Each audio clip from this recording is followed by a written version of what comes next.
ICA presents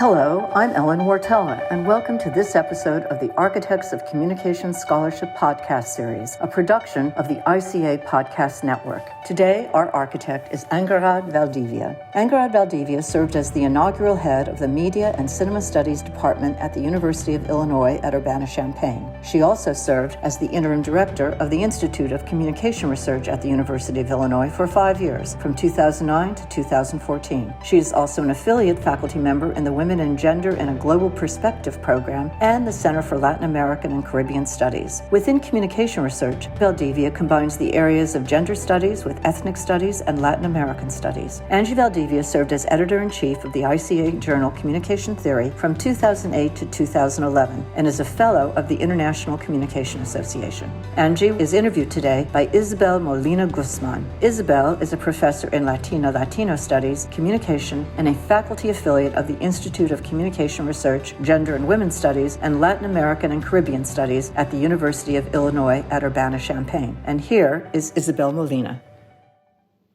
I first met Professor Angharad Valdivia my senior year as an undergraduate in communication at Penn State. I took her course, Women and Minorities in the Media, and Professor Valdivia in that course changed my life. We continued to be in communication throughout my career inside and outside academia. And her edited collection, Feminism, Multicultural, and the Media, Global Diversities, for me filled a major gap in communication, feminist scholarship, and really began a field conversation about ethnicity, race, gender, and class. Her books on the Blackwell Media Studies Companion, the International Encyclopedia of Media Studies, Latino Communication Studies Today, Latinos in the Media, Mapping Latino Studies, an interdisciplinary reader, and her latest book, The Gender of Latinidad, The Uses and Abuses of Hybridity, is still required reading for so many scholars of my generation and future generations working in this area. Professor Valdivia's scholarship is alongside greats like Jacqueline Bobo and formed the foundation of intersectional feminist scholarship in the field of communications and media studies. Equally as important as her scholarship, however, is her legacy of mentorship in the United States and throughout the world. She is the exemplar of what it means to mentor for life.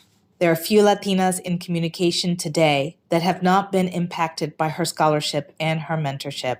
It is a pleasure and a privilege to interview one of the architects of our field, Dr. Angharad Valdivia, for the ICA Podcast Network series, Architects of Communication Scholarship. Professor Valdivia, it's a pleasure and a privilege to be here today. Thank you so much for giving me this opportunity to talk with you.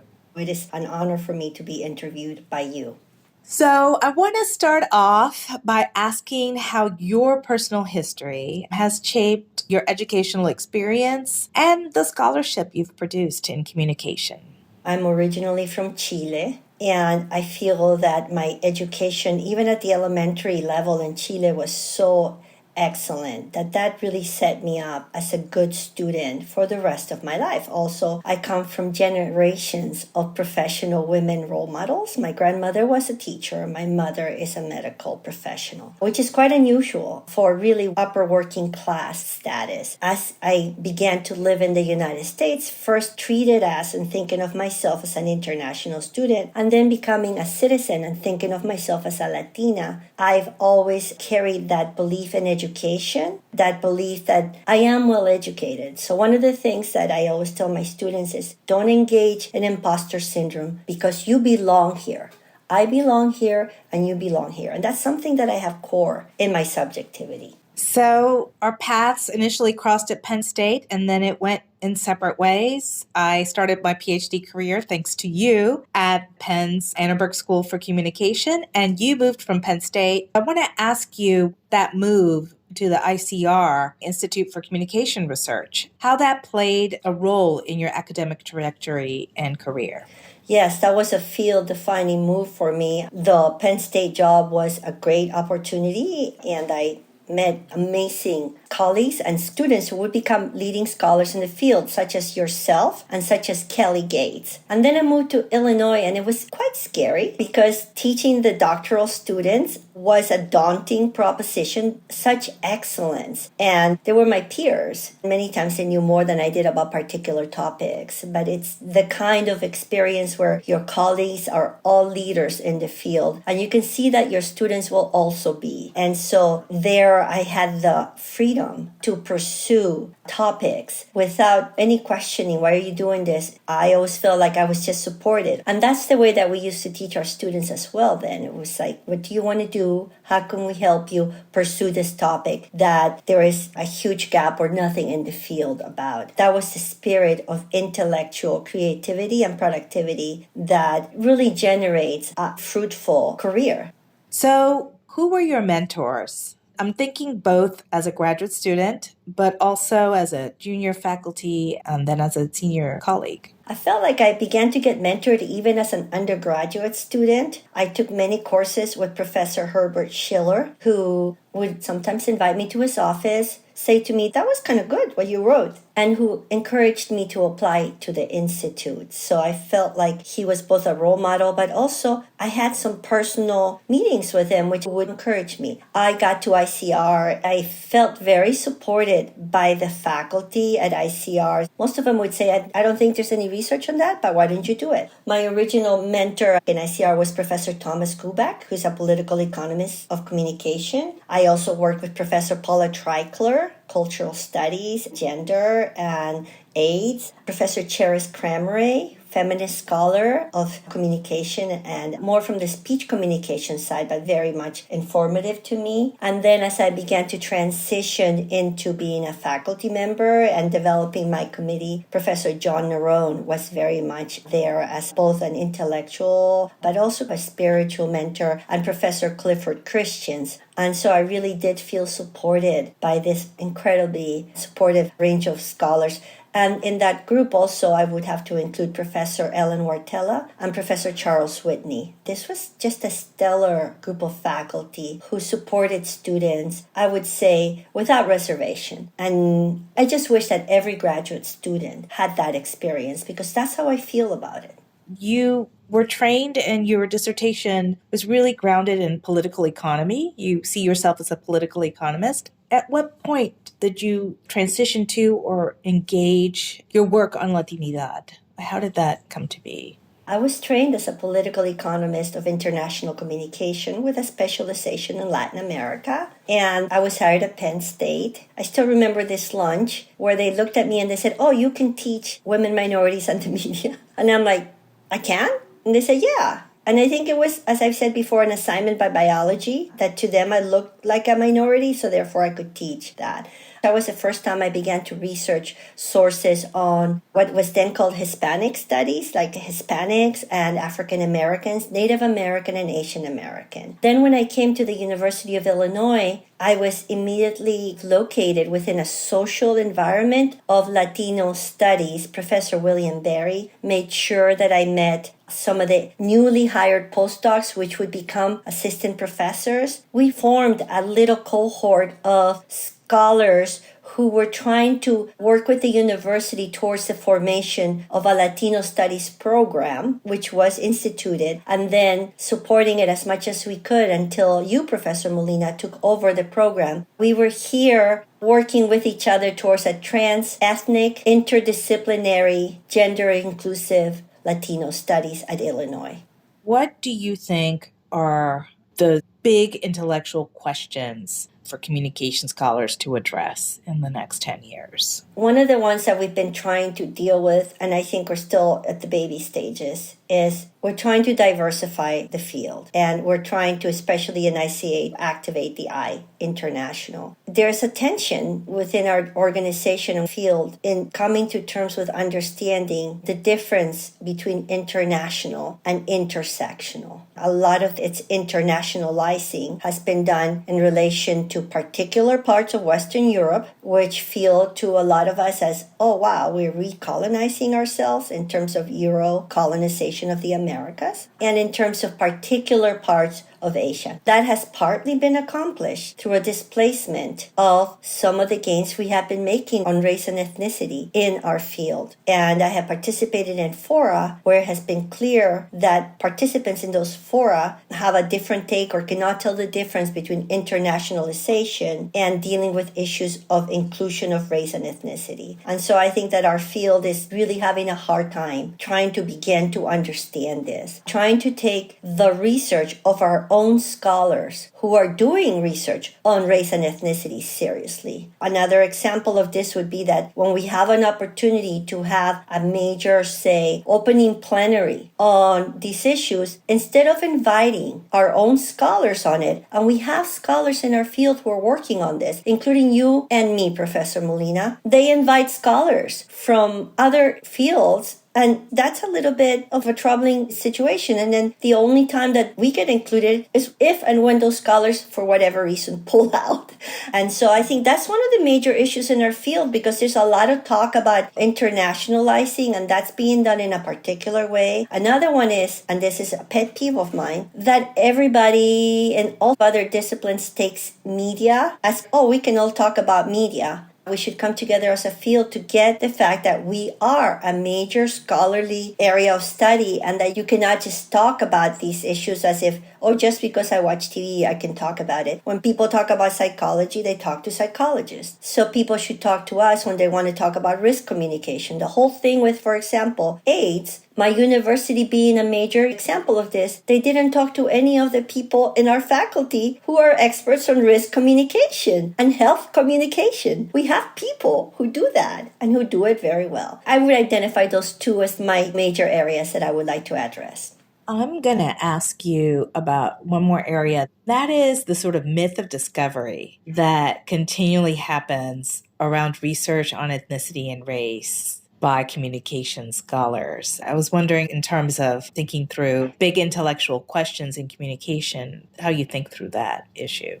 Encourage the lit review, no matter what topic you're doing, as a scholarly practice. This is something we teach in undergrad and graduate seminars. You should begin with a lit review in relation to, for example, Latinas, Latinos, and Latinx people. As many scholars have noted, we predate the existence of Anglos on this continent. And so to act like you just discovered them in 2000, 2005, or 2022 is really ahistorical and non-intellectual, because you have not done the research. And if you do the research, then you will find people like you, me, J.D. Rivero, Maria Elena Cepeda, Jillian Baez, Arcelia Gutierrez, Diana Leon Boyce, Christina Seisel. I could go on and on, have been writing about these issues, and you can draw on their research, which is what scholars do. What are the grand societal challenges from your perspective as a scholar, as an activist, you think communication scholarship, the scholarship that's produced today, should and could be making a major contribution to?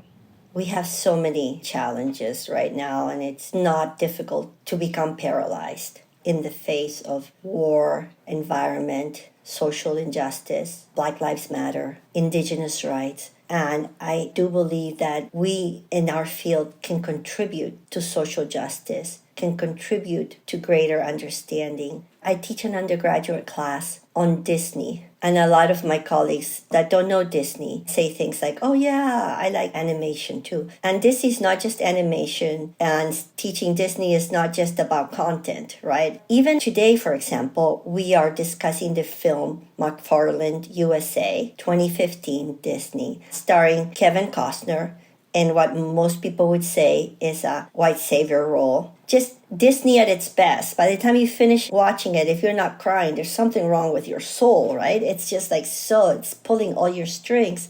But it gets you to think about issues of incarceration, environmental justice, chemical pollution, production of our basic foods. You watch that and the students say, wow, I went back home. And I talk about this with my relatives. You can learn that lesson from watching and discussing that movie and take it for the rest of your life. I could have probably taught environmental justice. I'm not sure it would have been as powerful as watching this movie. And so I think that we can make a real contribution to understanding and to furthering social justice through engagement with these issues. And I'm hoping that some of my former students are also producing media, and they're producing it with a much greater sensitivity than those who produce the media they watch. As you reflect back on your career, which I know is far from the finish line, you're so productive.